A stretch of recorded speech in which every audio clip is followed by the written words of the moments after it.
Welcome to this edition of the Million Dollar Mastermind podcast.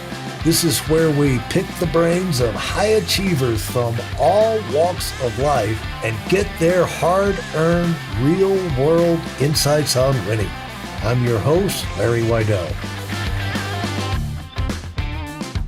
Hello, everybody. We're talking with Siddhi Mittal. Hello, Siddhi. Hello. Where are you, Siddhi, today? I'm currently based in London. London.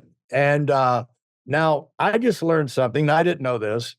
I did not know what the British version of Shark Tank was called, but it's supposedly called the Dragon's Den. This is correct, right? So that's probably a better name for it than Shark Tank. But you went on the British version and won in 2021. And so, so let's talk about before that and after that, because that's by the nature of the beast, it has to be a pivotal moment in your life, And so how did you get to the point? How did you work your way up to where you were in that situation? Of course. So actually, fun fact, Dragon's Den was established way before Shark Tank, and it was the original. Really? However, I did not know that. However, given we are in the UK and generally people here are, if you think of a spread versus UK, things are just smaller. The population is smaller, 60 million versus 300. Right. Your credit card debt is smaller, like by a 10. And also Dragon's Den is like a little bit more like intense where they just want like the biggest bargain versus fund as big as US companies. However, very interesting. So I guess how my journey started on Dragon's Den. So right before Dragon's Den was 2020, the year of COVID. And we are a platform, we're a consumer marketplace where you can book a private chef anywhere in the UK. So guess what happens when COVID happened? It was illegal to book a private chef. No one could see each other. And suddenly that year, there was no revenue. There was nothing. So I was sort of You had a unique business that not only was it hard to do, it was illegal during COVID. Exactly. And we had quit our jobs just a year before or a couple of months before. So then we sort of sat there thinking, oh my gosh, this is, I think, pretty bad. However, we kind of thought, oh, all right, like, let's just sort of go with the flow. No one can do anything. So let's just make the most of it. So during that time, we started sort of trying all these different things to get our chefs more jobs. We also realized that the cost of Instagram followers became like, it was like cents instead of like a couple of dollars. So we started doing cooking classes every day, anything to grow marketing and also create different product lines. But obviously it was all very small scale, just to exist. Now, during this time, we decided we were going to say yes to every single opportunity that came our way because we were basically back to zero. There was nothing going on for us. And during this time, Dragon's Den essentially scouted us. They go after a lot of companies. It's not that we're special. I think they just find out what are the young companies out there, send you emails, and we got one of those emails. And essentially they said, hey, do you want to come on to Dragon's Den? And I think at that point when I saw that email, I was like, what kind of weird companies go on these TV shows, and like pitch themselves? That's a bit strange. So then we said yes. Now, you were, when you said young, how young? So young company because you were getting started, but I mean young in age. I mean, I see. As the company age was half a year, and our ages, I believe, was like 26. Yeah. Yeah. And so, like, they found you on Instagram or social media, I guess, probably. Somewhere, exactly. Uh-huh. And so, were you a big watcher of the program? I was a big watcher of Shark Tank, but not of Dragon's Den. Isn't that funny? It is funny. I was thinking about like America's Got Talent with Simon Cowell. That started in the UK. And it was such a big hit in the UK. He came over to United States thinking, they're going to be, I'll be taking the highest bidder. And he went around to every network and got the door slammed in his face. It was just Fox, was coming on the scene as a fourth alternate network, and they were desperate for programming. That's how he got the Fox deal. But other than that, you know, we would have missed out on, one of the big shows. Or That's crazy. right. Yeah. And so Shark Tank, you did know about Shark Tank, and had you thought about getting on Shark Tank? No, I just thought, what kind of people go on TV to pitch? That's wild. Yeah. And so how was that? Were you the one that actually did the pitch of your group, or Yeah, so it's two of us co-founders. After we said yes, they're actually like put you through a lot of hoops, and they do a lot of due diligence and make sure that everything checks out. And then both of us went in there on the day and did the pitch. So it's like a whole day of pre-interviews, like rehearsal. And actually the pitch is about 2.5 hours long, or at least it was for us. Whereas when they showed it on TV, it was like 15 minutes. So it really was sort of like a real life simulation of people just asking you a lot of questions about your business and the numbers and all the shebang. now that had to be useful for you. And one of the things about selling a company, that companies really find out how to run their company when they decide to sell it, and then they go out and they market it to a bunch of these hedge funds and investment companies, and they bring in all their high-priced their best financial minds, and really grill questions. And then if you're running the company, you say, "Oh, this is what's important. We didn't think about that. How about this, that?" And you can go away and not sell your company, but take that information. It's like a huge consulting experience on how to make your company a whole lot better. But that had to be a tremendously educational experience for you going through that process. It really was. And I think what you touch upon is so true, because while we prepped for this, we asked a lot of people to do mock questions. And I think people from like the backgrounds of consulting or finance or just investors. And I think listening to those questions the first time, you just think, oh my God, I never thought of that. Like when Right. someone asked us, hey, so how are you going to find this many chefs across UK? And suddenly you just think, wait, let me hold on a second. Let me stop there. Let me now actually run through my numbers. And I think that program sort of forced us to say, actually, wait, if we're after a 100 million company or a billion company, that means X number of orders, but one chef can do X number of bookings. Okay, so actually, we only are looking for, let's say, 2,000 chefs. And that's pretty doable. But I think we had to go through the whole thinking process, which we did, which was a great um, exercise in us to understand how viable the company was. And so, Siddhi, when you get into a situation like that, that's great training for you as a CEO, entrepreneur for the rest of your life, because you're going to be faced with situations you never, opportunities too, that you never knew you could never plan for. And that's one reason I think we've got value in doing this podcast, is to put people, to make people aware of these kinds of things that you may or may not face, but let them know that you just go in with your same attitude and your same spirit, and just, it's like any problem or any situation, you unravel it step by step, get advice, and you just take one step forward at a time, and then you find out you come out the other side. And in your case, you came out the other side and you won the darn thing. And so that had to be an overwhelming vote of confidence. Yeah, it was super. I think it was super exciting that we won, for sure, especially because we sort of predicted two people we wanted, and those are the ones that gave us offers. So it was like, okay, awesome, we did this. But I think at the same time, we were very aware of sort of what it takes. I think going through that day, I just kind of wanted to get out and say, oh my God, I need a break. So I think it was really good that we won, but we were also really aware of what raising investment would look like in future. It requires a lot of prep and requires, grit. Yeah, and talk about that for a minute. Yeah. So for example, in the den, so it's not just about knowing, let's say, your numbers or knowing your business. So one of the things that was super interesting, I love to crack jokes. I love to kind of get in there, have a little bit of banter. It was tough. These people were out there to just tell you what was going to go wrong with your business or question you. And I think even when you know an answer, like sometimes the way someone will ask you a question like shakes you. You just think, oh my God, do I know this answer? And I think it's in that moment where you could either become a little bit apologetic or you can kind of sit there, be aggressive, like try to tell them why they are wrong. And I think watching back the episode, and even in that moment, I realized like there were these times where you just had to be super calm.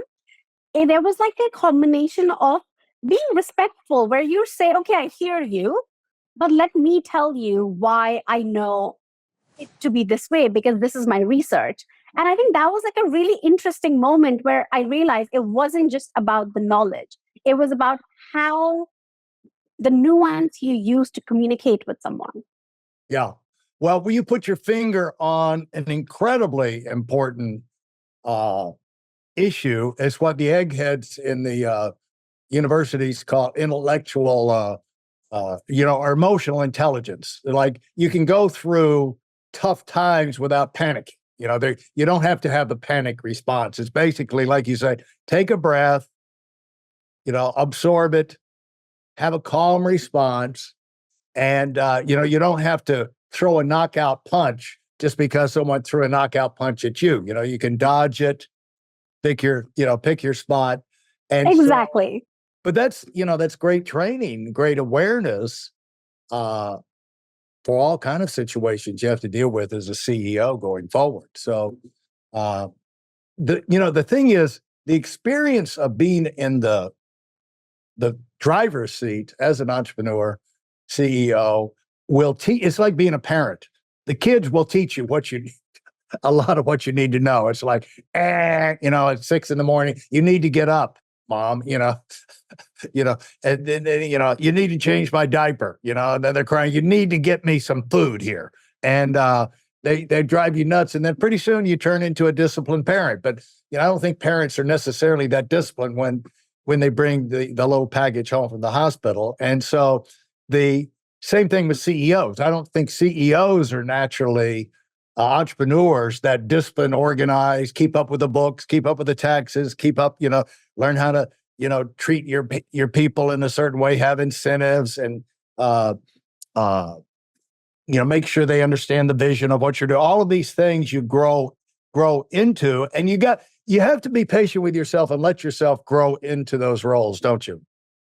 Completely. I actually love that analogy because I think that really describes the journey of at least me being a first time founder, where a lot of the things that I've learned is because either I got it wrong or I never knew how to do it, or like it'll just be something completely new. So I think, yeah, I love that analogy. And I think figure it out as you go, we have been trying to do.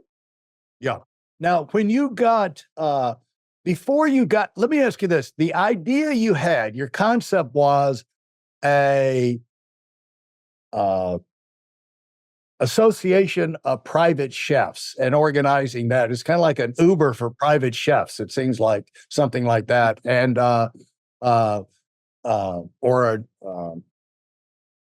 anyway, so I'm sure, how many times were you told that was a stupid idea before you got on the Dragons thing? I think just about anyone that you try to talk about it to will kind of look at you and say, that's interesting. And suddenly you just think, okay, so you think it's shit, but you're just being polite. So Right. all the time, I mean, like every day, all the time. Yeah. And so at least that had to change after you went on the show.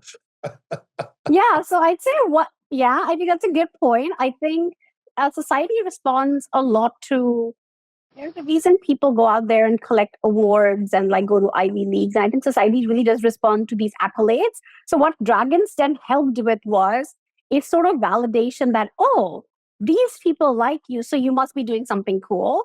And Right. I think I think for the first time, instead of us having to do the pitch again and say, people could just kind of say, oh, actually, I saw that, I get it. Because it was like a 15-minute Right. slot where we could sort of explain what it was about. But yeah, it did help because just saying Dragon's Den made people more empathetic to our cause, and it helped having a business which people knew about a little bit more. Now, how do you think your formative years sent you on this direction? What happened in your formative years that kind of sent you in this direction as you're going through your schooling and you're, still with your parents and still at home and all of that? Yeah, so I come from India where my dad is an entrepreneur, but it's not as sexy back in India. It's more a businessman, and you're sort of like going through the mud and just building like a big company, and you're doing everything you can to make it exist. And I think as we grew up in India, and now that I've been to New York, America, where I went for uni, and London, I think I can reflect a little bit more back to my upbringing, which was so different than how people are sort of here. And I think one thing was that there were no invisible rules. So I think, like, because my dad was a businessman, even when we were young, he'd say things like, get up there and go ask that, like in a restaurant, he'd say, go ask that waiter to customize this dish. Now, in UK, people will say, oh my gosh, don't do that. You just think about the restaurant. Whereas my dad looked at me, he was like, no, go ask the question. And he made me go out there and talk to all these different people about the weirdest questions because he just wanted me to know that I can. Just because I ask a question doesn't mean someone else will say no. And just because I ask a question doesn't make it awkward or weird. And I think it was obviously back then I hated it, but I think now I realize that's really lowered my inhibitions. So now if you tell me, how are you going to go contact someone or how are you going to find that partner? I'll just go do it. Like I will go cold email. I will reach out to people I know, people who know people who know people. It's just like any path that takes you there, I will do. And I think all of these things were really baked into us when we were growing up. And I think another example is sort of instead of focusing. So I think education was important in my family, of course. So my mother, like super educated.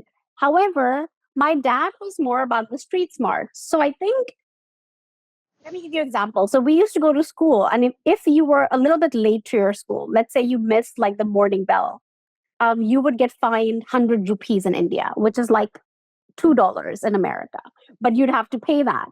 And then at some point, and I remember my dad sort of just saying, okay, so how, if my daughter sleeps in for 30 days and she gets extra 1 hour of sleep in the morning, can I just pay 30 times 100 rupees upfront? Because that's just 3,000 rupees, but it's a very cheap cost of letting my daughter get an extra hour of sleep every single day.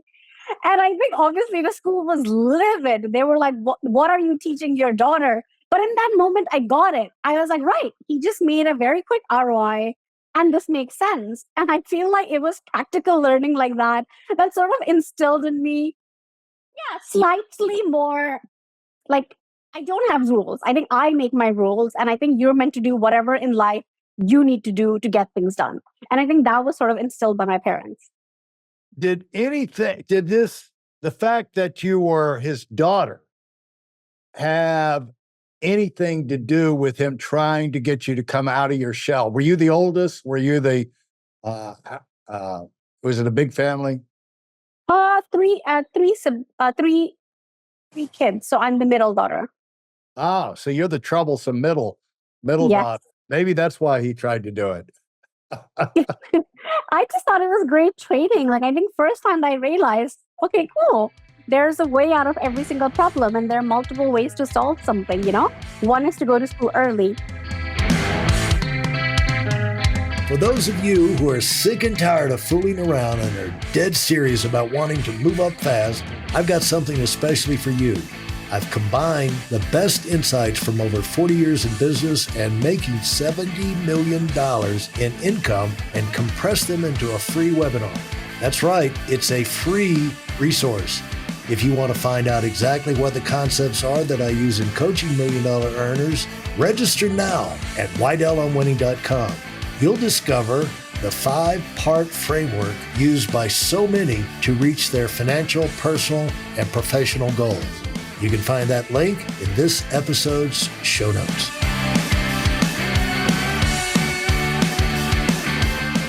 Did you have, I don't know what the culture is in India, but did you have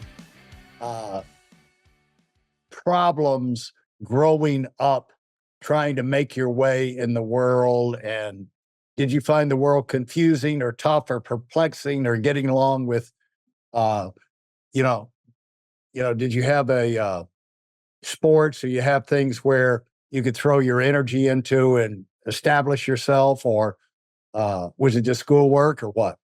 No, not at all. So I am a competitive Bollywood dancer. So I think dance was like the one big thing where all of my energy was channeled, and it was, yeah, what I did after school. And it was like my passion, and it was something I love to do.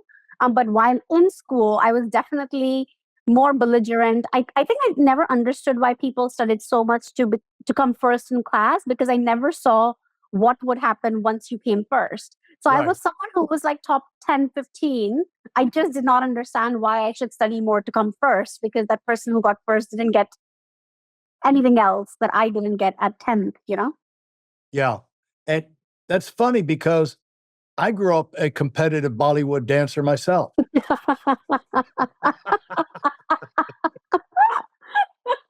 Oh my God.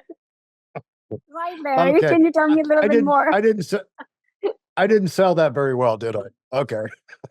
You didn't believe that for a microsecond. Okay. All right.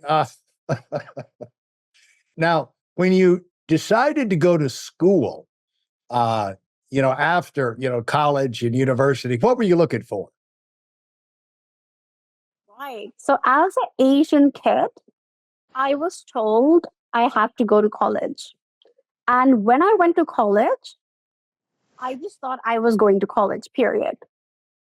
And it is wild to me that at that point, I had no articulation of what exactly I needed from college.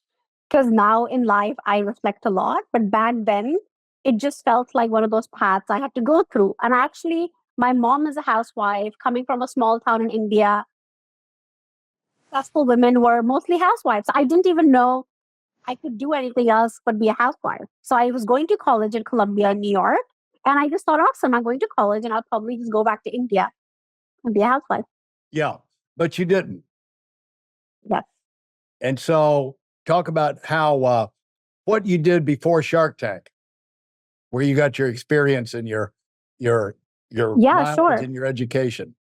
So I went to Columbia University in New York. I studied computer science, artificial intelligence, and this was from 2009 to 2013.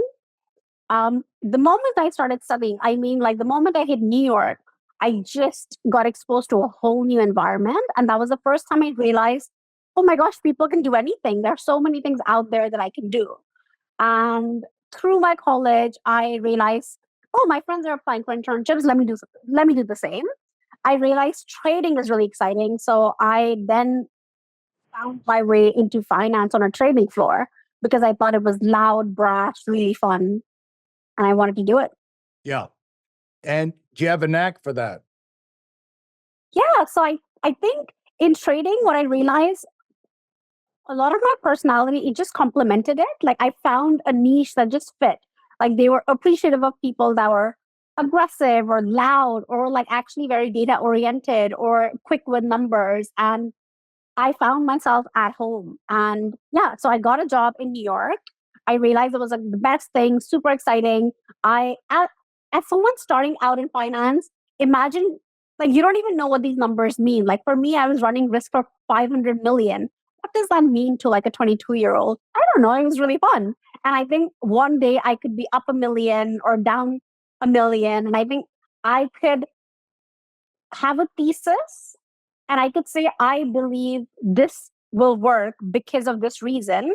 And because of that, let me buy or sell something in my portfolio. And that was very liberating because I loved having conviction. And I think it was like the first job that allowed you to do that on some massive scale. Yeah. Yeah. Now, let's go back to Columbia. It's, a tough school and lots of personalities, lots of socially maladjusted professors, and a lot of professors just working out their time with tenure until they can retire and not excited about teaching. And that's true of every college. And so when you go, you run into with this enthusiasm and this naive attitude about life is exciting and everything. What was the worst things that happened to you while at Columbia?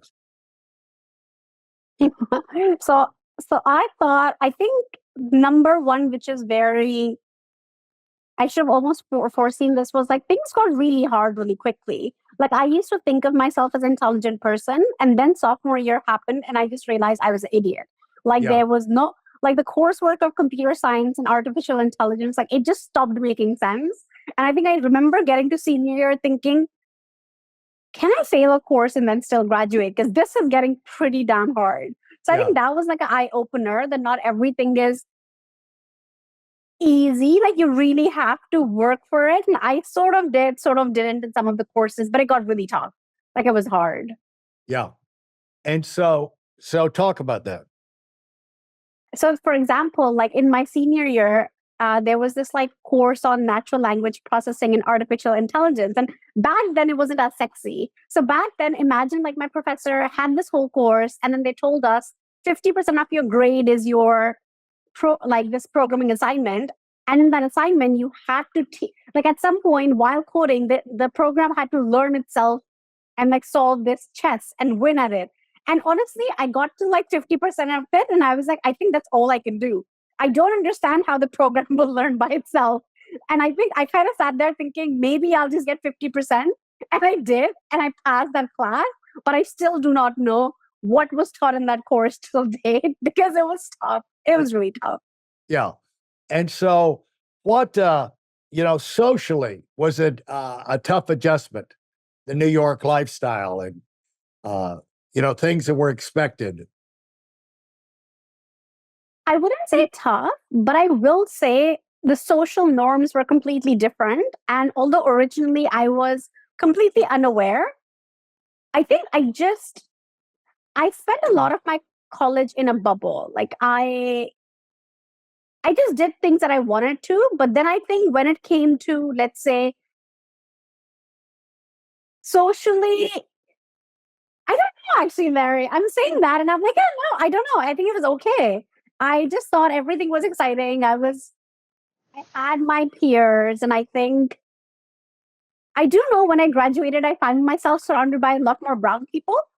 And I just thought, wow, where did my diversity go? And I think somehow maybe because I did a lot of Bollywood dancing and a lot of Asian Bollywood dancing, my circle just became a lot more people that looked like me. But I think overall, I don't remember having any social anxiety or social, yeah. So you went into the trading. Yeah. And you were there for what? 6 years, something like that? So I got a job. I then got deported to London. Deported or transferred? Exactly. I would have been deported. As an immigrant, visa is always an issue. So they gave me the option to move to London. I said yes. And I did that career for around 6.5 years. Yeah. Now, why are you not doing it still? Why was that not good enough for you? Because people spend their entire life doing trading. Yep, good question. When I joined it, I loved it. And for me, at that point, success meant earning money, directly proportional. And I thought, amazing, I'm going to earn a lot of it. And after 4 years, when things started to look really good and my paycheck got pretty big, I started to realize there was something very unidimensional. Like I went into work every day and the whole purpose was to make money. And there was nothing else that I was achieving in and around that equation. And I think at that point, I started to question. I actually watched this show on Netflix called The Queen of Catway, where this Black African kids, they play chess and they have ambition to like take over the world. And I started crying and I remember thinking, oh my God, I have no ambition anymore. And I think I just wanted to do something that had bigger purpose. I wanted to build something that had more lasting meaning than just make money every single day because that's what my job asked me to do. Well, I guess that ruled out you starting your own hedge fund. That would be very hypocritical, wouldn't it? I don't know. I won't say that. But now, when you how long did it take you to go from that point to where you had this idea about the chefs? I mean, have you been, do you have dinner party? Have you grown up having dinner parties and working with private chefs and things like that? How many ideas did you go through? So I used to have a notepad of like 100 plus ideas where anytime I'll see a problem around me, I'll think, that could be a good idea. So Talk about that. How did you start doing that? And when did you start doing that? I started doing that sort of like 4 years into trading. I thought, okay, if I want to make if I want to really build a company, I need to have an idea. And ideas are not going to grow out of anywhere. So instead of just committing all the way, let me just go through life every single day and look and observe. And if I feel something's broken, it's going to go into this like notepad of ideas. And by the way, there were a lot of terrible ideas that went in there. For example, once I was stood at this airport and it had like the most terrible layout where the baggage claim was completely different to where I entered. And I wrote in my notepad of ideas. I said, airports should be made more efficient so people can get through checkout faster. Yeah. And that's a terrible idea. Like in my mind, but I still wrote it because I was trying to build the muscle of observing when things were wrong or could be made better. Yeah. Now, who did you come up with that idea to start making that list, or did you see it on Netflix? I mean, everything is a borrowed idea. And to be honest, right now it feels like it was my own idea, but who knows? Maybe I stole it from somewhere.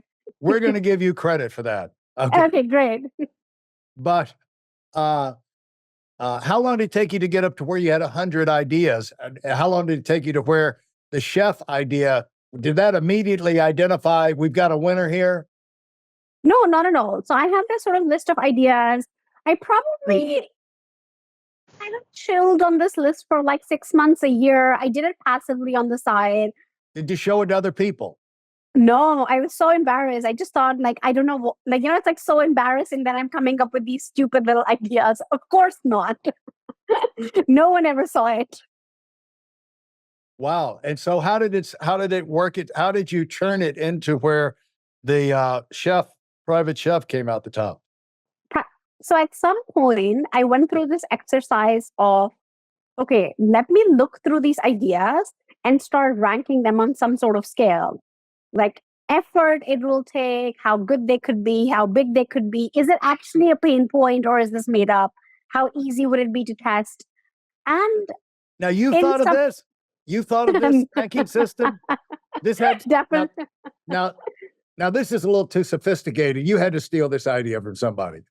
I did steal it from somewhere. So I actually went through it was like some accelerator for like how you can create a startup, and they came up with like a very basic ranking system. And I was there you go. Well, that's better than nothing. And I stole it. It was great. Yeah. Yeah. Okay. And in that ranking system, the idea of chefs came to the top.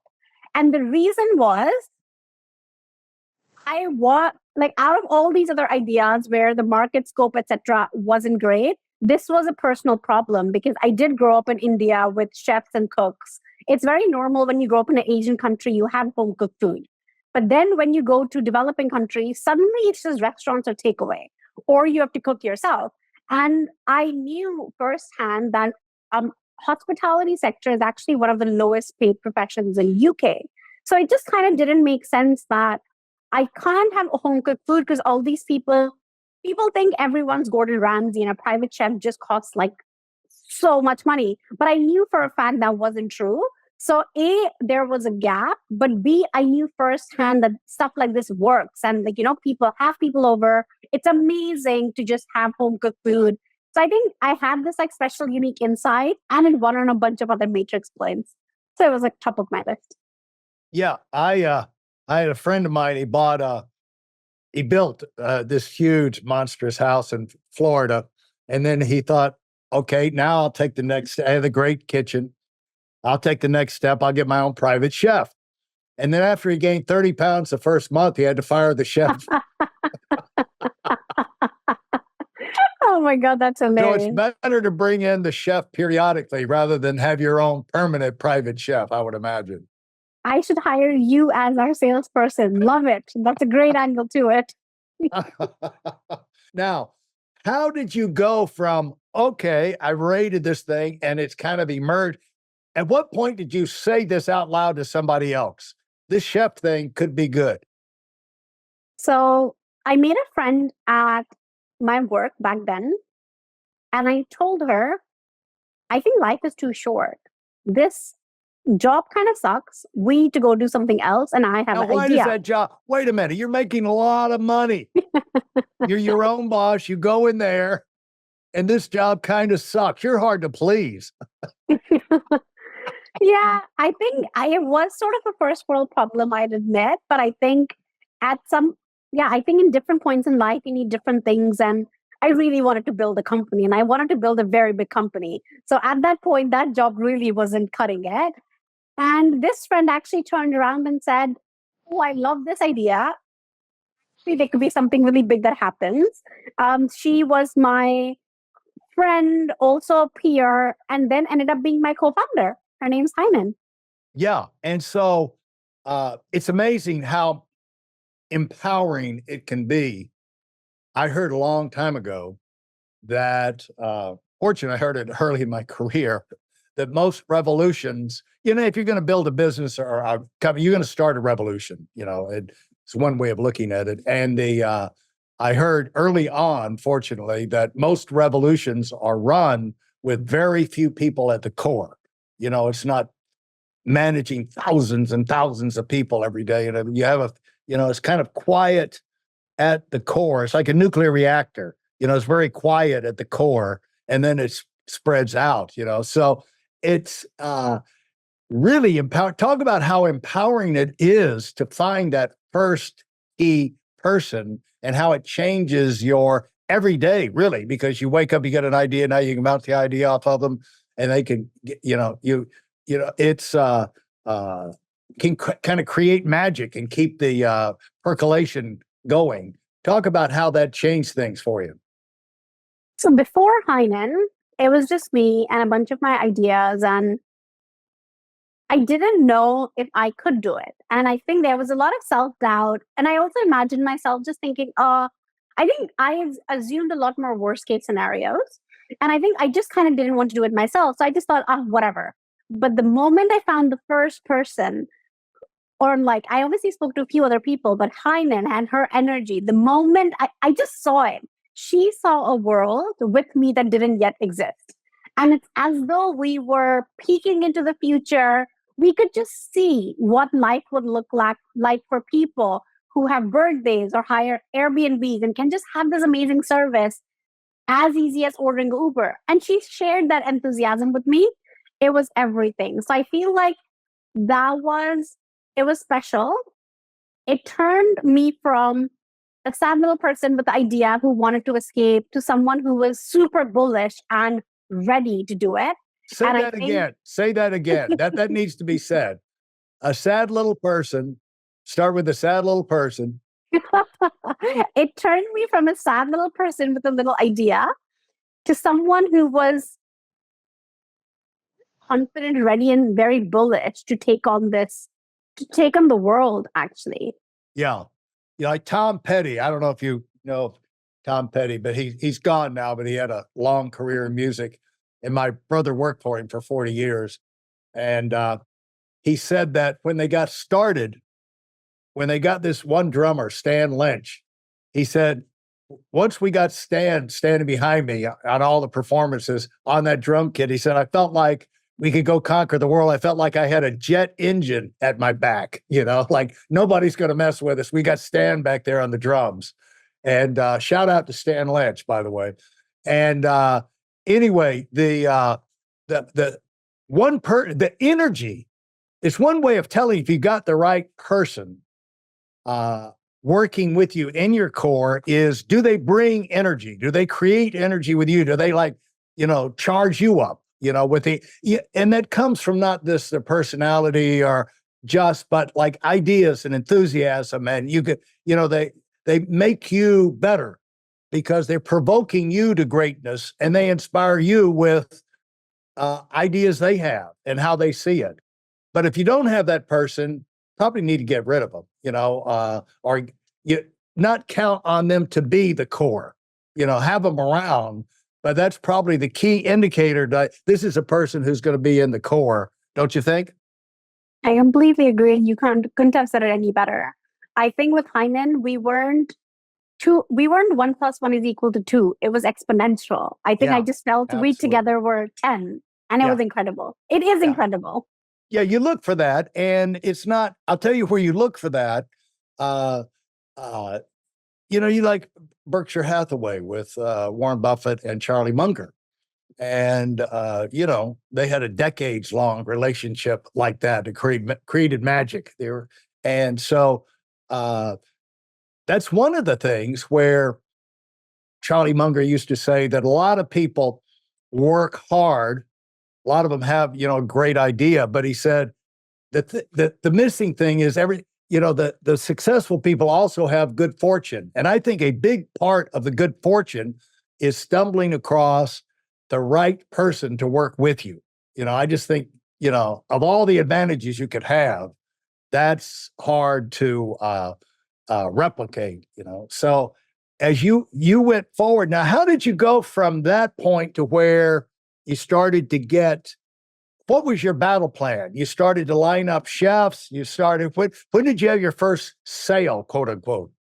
Almost very quickly when we met, because we decided demand is always more difficult than supply. So AKA, if someone needs to give you money, you need to get them to part with their money. And that's going to be the hardest. So we just sort of went out there to all the peers, which we knew could afford this because we worked in that environment. And we very quickly created sort of a PDF, wrote down a bunch of dishes, because we knew we didn't have to have a fancy website. We actually didn't even have a chef. And at that point, we sent this PDF of dishes to our colleagues and we said, we would we would love if you book a private chef at cost. And if you're interested, place an order. And a couple of them did. And then they paid for it. So actually that was our first sale. And then when we had this first sale, which was very quickly after both of us decided to work on this idea, we realized we had to go find a chef. Yeah. And so was that hard? But honestly, finding the initial chef, no, because that was always going to be the easy part. There are always going to be people who want to earn money, but people parting with money is harder. So I think initially that bit was fine. I would say the hardest bit was after the initial test with peers, finding the first person we didn't know who would book the service. Like, how do you do that? That is crazy. Do that? Now, is that a referral? Now you do that from referrals? Because that's usually the best way to do it. It is the best way to do it. I think back then, either we weren't as sophisticated or because dinner parties. Well, let me make a point. Let me make a point there. And that is that entrepreneurs need to realize you're going to have to sell. And you're going to have to understand the sell thing. Read sales books. You're going to realize you stay in business and sales if you can get referrals.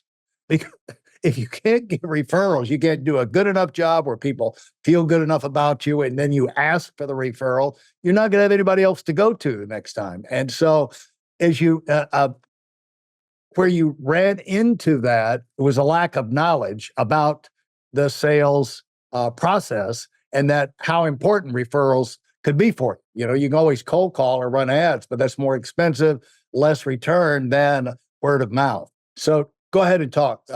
How did you expand into that, your client base? It's actually so interesting because now we know about referrals. I just think, great, 60% of our business is word of mouth. But now that you asked me about the beginning point, it never even crossed our minds. And I think at that point, we just saw, right, now we have a website. How do we make this live somewhere? And then we just waited and we kind of were like, okay, let's bump into some people, tell them about this idea. It really was very ad hoc. And I remember inquiry coming through this platform. And it was quite random, but it might have been we really don't know the source. It just kind of was, we didn't even run Google ads. And that person actually said they wanted a chef and they parted with their money. And we fell off our chair. We were like, oh my God, we've done it. We've found an unsuspecting stranger to come buy something from us. This is so cool. So I think it was very random. However, That was our first booking. Then the next day we woke up. The person all over Instagram turns out was an influencer and had 8 other friends. So suddenly the next day we saw 8 people on like Instagram using this and talking about their amazing bachelorette and the chef. And I obviously thought I was going to build $1 billion company in like a year because it was so insane. And I thought every booking was going to be like that. I'll tell you that's not how things go. But yeah, that was the first booking. I think it happened and it was very cool. We realized, that's what unlocked actually a second word of mouth for us, because we realized influencers will be really big. When people watch something on social media, they have the proof and they trust the person, they will come inquire on Yhangry. So after that, we got a couple more bookings on the back of that, which was very cool. Now, how did you develop your network of chefs, and how many did you have on board by the time you went on the Dragons, whatever it is? Dragon's Den. Dragon's Den was right after COVID, and it only aired after COVID lifted. So actually back then we didn't have that many. So currently we work with over 1,000, but before Dragon's Den it was, I'd say like 60 chefs, maybe 30, 40. And so you have how many now? We have close to 1,000 chefs. I mean, you're like Uber. I mean, you're like Airbnb now. I mean, is that all in the UK? Yes, currently all of the chefs are in the UK. How did your expansion go? I mean, I would imagine you're pretty much cover the UK now. Is that right? So we cover all across UK. That is right. I think so. Initially, who would think there's that much demand for? Or, well, wait a minute. We didn't say they're cooking English food. We said they're cooking.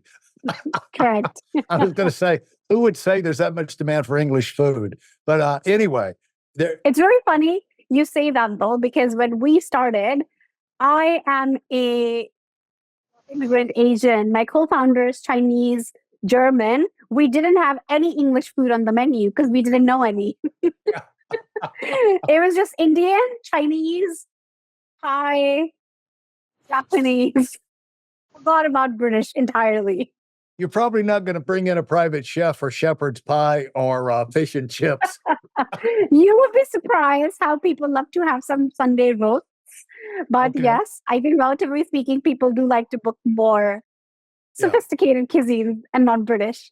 So how fast did that expand around? How much of an issue was for that? What stumbles did you make as you expanded around the country and those long distance bookings?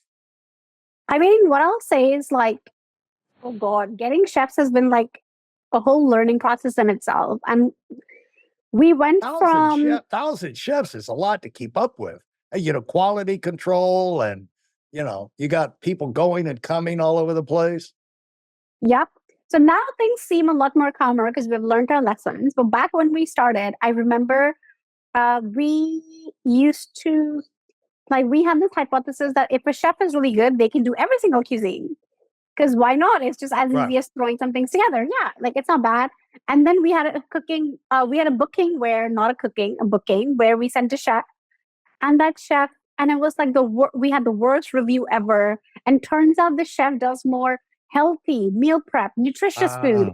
And this customer wanted traditional Indian, and it went so horribly. And I just remember thinking, I really want to die. I don't want to be on this phone call. I'm so scared. Is the customer going to come through this phone call? And what is going to happen to me? And the funny thing is I survived. I realized that not all chefs can do every single cuisine. And then off we went, tagging every single chef that we hired with the cuisines that they were really good at. And I think that was one failure. But we've had so many of these failures while getting chefs. For example, at some point, I thought every single chef should cook for me. And that's how I'll tell that a chef is really good. It sounds sensible. However, I started doing this thing where I would have some random ingredients in my fridge. I'll tell them sort of, hey, why don't you put something together? Because you're a chef, it'll work. And it was a disaster. Sometimes chefs didn't show up. And I was just left with all these ingredients in my fridge. And I was so unhappy. I just thought, God damn it. I just wanted a chef to trial. So my kitchen, like some food was left over for me. And that's when I realized that model doesn't make sense because I am again trialing chefs based on some random ingredients. And like our process of screening wasn't that great. I just assumed if they come to my kitchen and cook, they're going to be amazing. But I forgot the initial screening, like, are you a human being? Are you sensible? Are you involved? Yeah. And it was really scary because one chef once turned up to my co-founder's place and then demanded to be paid for the Uber. And my co-founder said, no, that's not how it works. And then they went to her. Really weird, where they got really upset that the pots and pans weren't correct. And after that day, we just thought, right, okay, this is really weird. We need to actually have a very strong process where we check their CV. We actually speak to them about their experience because the goal is to have professionally vetted chefs on this platform. And I think after making a bunch of that faux pas, we realized, cool. Now we do a video call. We go through their resume, CV. We talk to them about their dishes. Where have they cooked? What do they make? And after you speak to someone in depth, you really start to realize which are the ones that are not suited for the platform and which ones are good. Are they going to do a great job? So our screening process is really tightened up. And I think it took us about sort of 2 years to scale from like 20, 30 chefs to like 1,000 plus now. But we've gotten to a point where like the cycle's working, where we get chef applications rather than us going out to chefs, But it's nice. Yeah. Yeah. And so have you talk about your growth chart. How has that accelerated? What did you use the money for that you raised on, are you a good investment? Were you a good investment for those two dragons? So we actually did not accept the money on Dragon's Den because the rates aren't very commercial. You can actually go out there in the market and raise at better amounts. So we did accept on TV, but then we decided that we weren't going to go ahead with it. We did raise around $3 million afterwards. So in 2 tranches, one was from angels, and then one was through Y Combinator, which is like a startup, which is a startup accelerator in US, in Silicon Valley. So we are definitely a great investment, and we have half of that money still left. And what we have deployed that money on is building product. So making sure that the website is super easy to use. If you land on it, you can find all the chefs near you. You can chat to chefs. You can actually customize the menu. You can say, hey, it's my birthday, like my 50th. I have 20 guests. Some of them are gluten-free, whatever this looks like. So this platform is really beautiful and slick. That was the core of it. Marketing is a big piece.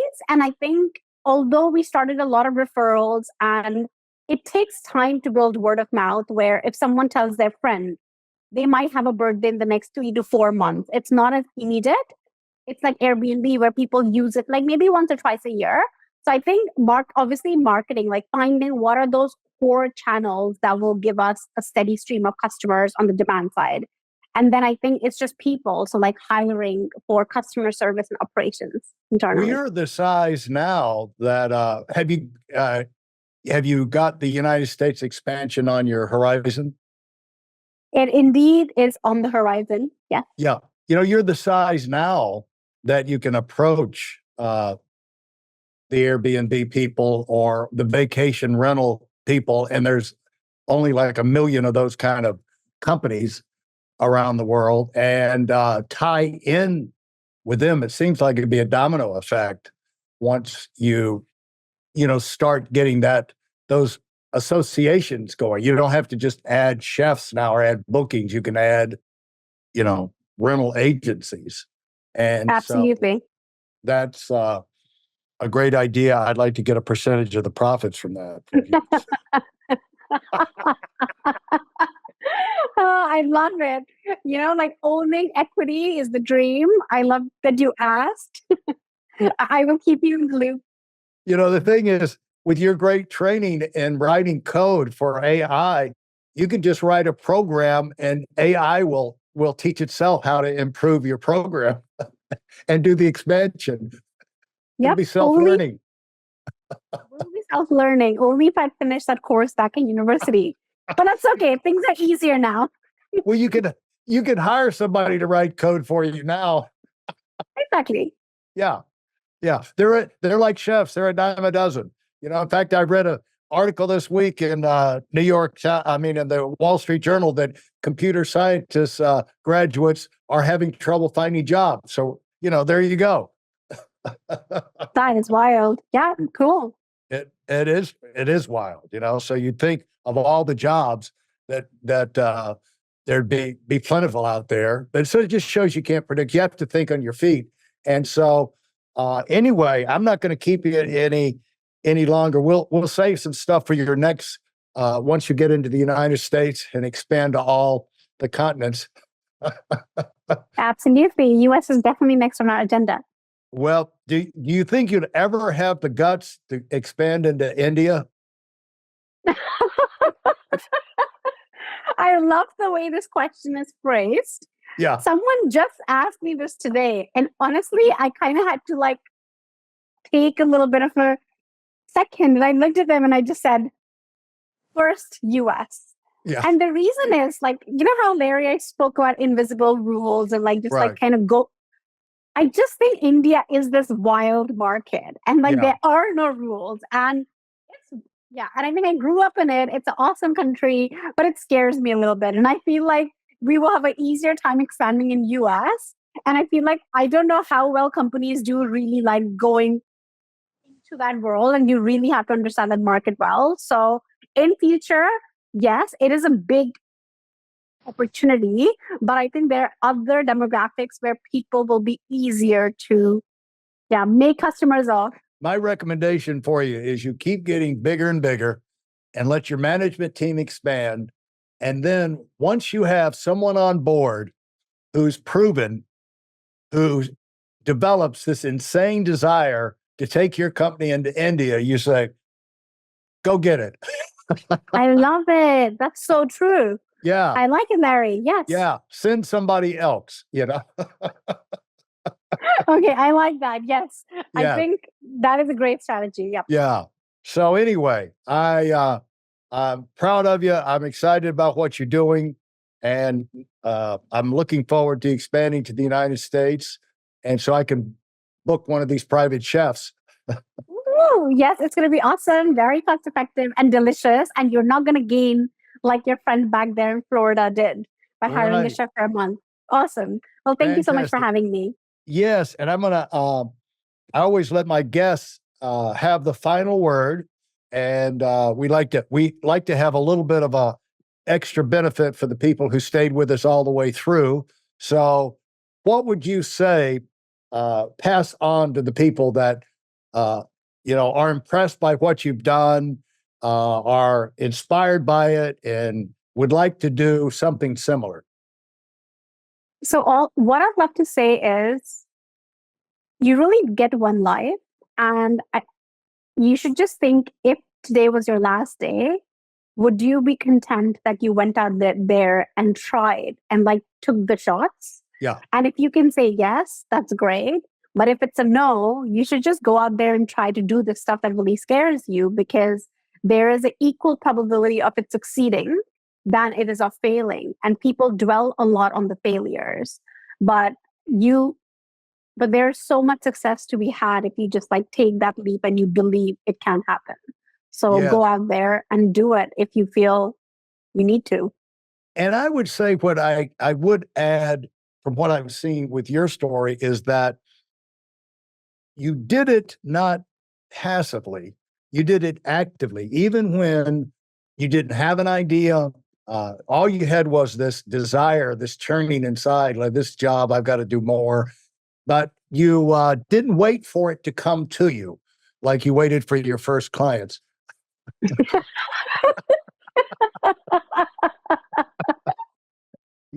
Otherwise you'd have never had the idea. You had a pad, had 100 ideas. Then you took another step that I'd like to point out, that you found a rating system. You didn't know how to rate it or something, but you saw a rating system that'll work close enough, and that allowed you to evaluate what you had and, to get a factual reason for moving forward.